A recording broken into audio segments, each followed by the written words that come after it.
Hello, welcome. It is the Nisha Jackson Show. We sure appreciate you being here. Make sure you go to nishajackson.com or onepeakmedical.com or takebrandex.com. Those are all great places to get your fix of Nisha Jackson. And also, make sure you get your fix every single week here on the Nisha Jackson Show. Subscribe. Just hit that subscribe button, also the notification button, and share. I'm a little anxious about doing this show today. I don't know why. I'm feeling a little off. He's so not anxious.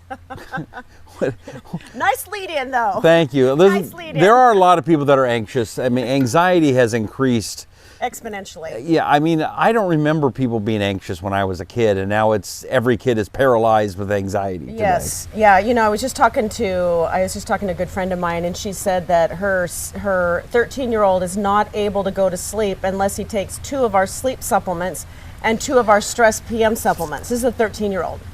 So, you know, it's so interesting to see these parallels happening in our world today where we don't have a lot of control over our environment, so a lot of the things that we're doing are creating even more anxiety. And really with kids, because kids, part of what I want to talk about today is how to position your lifestyle so you have less anxiety. And some people are not calling it anxiety, they're just saying, I just feel anxious, or I feel nervous, or I feel unsettled, or I feel like I can't turn my brain off and sleep at night. I feel irritable. I feel like I'm snapping. I'm flying off the handle too easily. See, these are all symptoms of your body's fight or flight response. And the the show today is really going to be geared towards how can you position your lifestyle so that you have less of these symptoms, of this underlying kind of nervousness or being unsettled. And we have to talk about it because so much of what we're talking about today with each other is wearing masks and what's happening with this organization and what's happening with the election and what's happening with, you know, when's the next pandemic going to happen? And now we're rolling into the fall time and, you know, are people going to get even more sick? Are the rates going to spike again? I mean, all of these things, just think about what people talk about. Yeah. I mean, everywhere I go, people are talking about something that is negative. Yeah. And so all of this constant negativity and lack of beautiful things like this or the weather, of course we've had fires too. I mean, there's so much negativity, and having that constant negativity in our brain, no wonder we're a mess. Yeah. I mean, if you think about it. And so the only way to offset that, besides taking care of your body and besides maybe some supplementation, all of which we've talked about on previous shows, is to try to change what's coming into your body and what you're surrounding yourself with. So let's just talk about kids, because it's relevant for adults also. Yeah. And that is, when we don't have social connectivity, we are going to be anxious.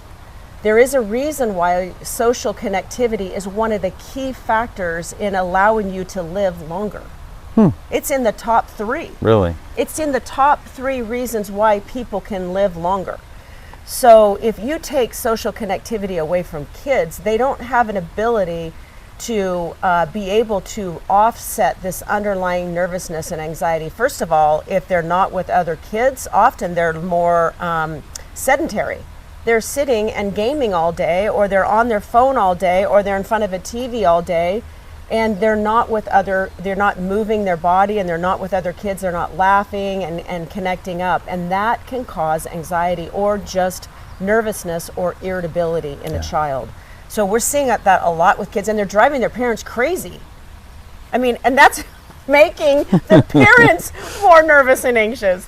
So this is a really interesting little vortex that we're in right now, is all of the negativity, all of the inactivity, lack of social connectivity is creating more anxiety. So what can we do about that? And you know, now that things are loosening up just a little bit, I think that the social connectivity has to be brought back in, maybe even in small groups. So I'll let you all figure that out on your own, how that might happen, but we have to take that seriously. Somehow we have to get dinners in our homes, you know, where we can have, 2 or 3 people, where we get our kids met up with other kids if that's possible. there's so many ways to reduce anxiety. We can also start changing the way we're eating. I would say most people that I know during the last 6 months, I don't know if this is true for you, Rusty, most people that I know have gained at least 10 pounds. I have my COVID-19 right here. So you got to get back to what works for you. Do not feel so depressed that you can't turn this around. The one thing about weight gain is you can fix it. It's fixable. It's not a death sentence. You can fix weight gain, but you've got to turn it around. You have to get back to what you know works. And that is that you have to have consistency, which means that you better be doing this consistent for 6 weeks before you make a determination whether it's working or not. So it's a sweet little hummingbird. Yeah. We had 2 little hummingbirds just circling our little area here. See, that's a good thing for reducing anxiety is nature. Yeah. Yeah, okay, so getting back to what works, so eating real food and getting away from cooking foods and eating foods that are packaged, that aren't good for you, that are storing up more toxins in your body and putting more fat on your belly. So avoiding sugars, avoiding flours, packaged foods, just eat real foods. Vegetables, lots of vegetables. 50% of your diet should be vegetables, preferably vegetables that are organic. If not, clean them really good. And lean proteins, nuts and seeds, a little bit of fruit, but mostly that's your diet. Whole grains, as long as they're high fiber, you want to get as high a fiber as possible because that slows the release of sugar into your system. So that's really important for reducing anxiety.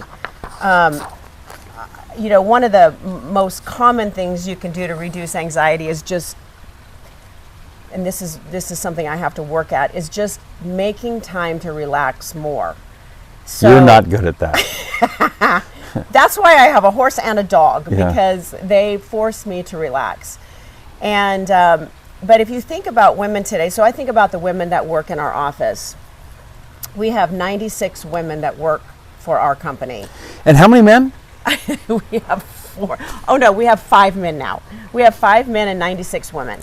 So I'm not biased. It's just the medical field. It's just the medical field. We love men, by the way. We love men. We want to hire more men. So if you're a man out there and you want to apply to One Peak Medical, feel free. We will interview you. Anyway, so we have 96 women, and it's so disheartening for me to think about what women are going through right now. So they're working full time in our office, one of our medical offices. And then their kids are being homeschooled, and their husbands or partners are often working too.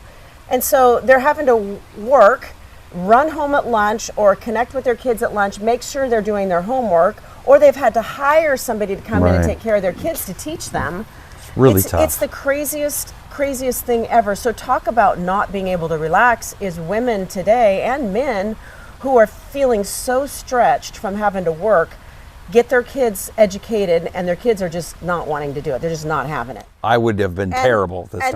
I would have too. Yeah. I mean, seriously, I would have just lost it. Yeah. So I have so much sympathy and empathy for people today who are having to really be stretched thin, because one of the ways to reduce anxiety is to relax more. But when do you do that when you don't have time? Right.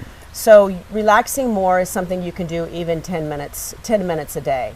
So what I might recommend is, instead of racing home to your children after work, if this is the situation, it might be, I remember doing this when my kids were at home, it might be that you pull your car off to the side of the road and you just put your chair back in your car for 10 minutes and just breathe. It might, and I mean, no phone calls, no emails, no texting, no nothing else, just literally just in a safe place. Or maybe even in your driveway when you get home, before you go in, just stop your brain for 10 minutes and breathe. And it's just a reset. So there are some things, maybe just say, you know what, everybody, I've had enough for today. At 8:30 every night, I'm going to take a bath. It's going to take 15 minutes. I'm going to be in there. Don't you dare open that door. Don't you dare. And so these are some just little things you can do. Going to bed earlier if you can. Going for a walk after dinner by yourself with your dog. When is a good time for bedtime, you think? You have Yeah, so bedtime, I really think it's important. Now, this is just my personal opinion. I think it's really important to be in bed by 10. you really need 8 hours of sleep every night. That's just for if things are normal. So if you are, and I don't feel well with less than 8 hours. I mean, if I could go to bed at 10 and wake up at 6, that's like my natural, like if I don't set any alarms, that's my natural rhythm, 10 to 6. Now I actually try to go to bed at 9 because I get up really early. So I get up before 5. So if I'm not in bed and pretty much asleep by 9, I'm kind of panicking because I need 8 hours of sleep. So the problem is that when you're under a lot of stress, you need more sleep. But that's not what people do when they're under stress. They don't sleep more. Right. They sleep less. But your body needs more recovery. So these are some things you have to think about, is that deep sleep is really important, but you have to tell your brain it's time to go to bed. So think about, what most people do before they go to bed. They're just trying to fit the next 10 things in before they get to bed, send the next 15 text messages, surf the internet for some stress relief by doing some shopping, and email a few highly emotionally charged emails. That's not how you tell your brain it's time to go to sleep, because even the light off your TV and computer, or we've talked about this, people watch these series on TV like Yellowstone. I mean, that thing will get you revved up. I mean, You're into that one. I love Yellowstone. Okay. I haven't seen it. It's a high intensity show, but if you watch that right before you go to sleep, you're probably going to have some pretty significant dreams and maybe not get to the depth of sleep that you need. So just think about what you're telling your brain to do when you're trying to go to sleep. Is you've got to unwind and reduce the light that's coming into your eyeballs. Melatonin, I always think about Little House on the Prairie. I bring this up all the time because it's such a real visual, and probably a lot of people that aren't my age don't remember Little House on the Prairie, but anyone in the old days would use light to regulate their sleep cycles. So when the sun went down, it was time to actually go to bed. So, and then when the sun came up, they would wake up. So that's how melatonin works in your body, is that it goes up when the sun goes down and it comes down when the sun comes up. So it's supposed to be that way, but we're so jacked up with all of our light, our artificial light, all the way till 9, 10, 11, midnight. Right. And then you wake up in the middle of the night and you turn the light on to go to the bathroom, or you get your phone and you start answering text messages like 3 in the morning when you're peeing. So this is all stimulating the wrong brain chemicals for sleep. So that doesn't work. So this all causes more anxiety, which we have to start changing our lifestyle to get a handle on. And this is important to teach your kids, because they need to know these kind of things are not working for them. And even if they change 1 or 2 things, don't eat sugar at night, or you're going to have a blood sugar drop at 3 in the morning, you're going to be wide awake. So there's just little things that you can do that start surrounding yourself with nurturing things to calm you down, so that you're not running around like a little stress puppy. Right. Although I know some people that are so stressed out, they just can't even imagine a way to even calm themselves down. Yeah, and that's why you start simple. You start simple because you're not crazy. Panic attacks are not going to kill you. We've talked about this before, that panic attacks are the opposite of impending death. You're not going to die because it's your body fighting. It's the fight or flight response. So your body's actually trying to fight to get you to be okay. So panic attacks are not going to kill you. So, but you have to start changing things that get your body and your mind and your thoughts to calm down. And that doesn't happen by being on your phone all day. Right. It happens by getting into nature and moving your body and getting things a little bit more balanced and feeding yourself high nutrient foods. That's how it happens. It happens by taking your social connectivity serious. Like, get together with people and laugh, watch a funny movie.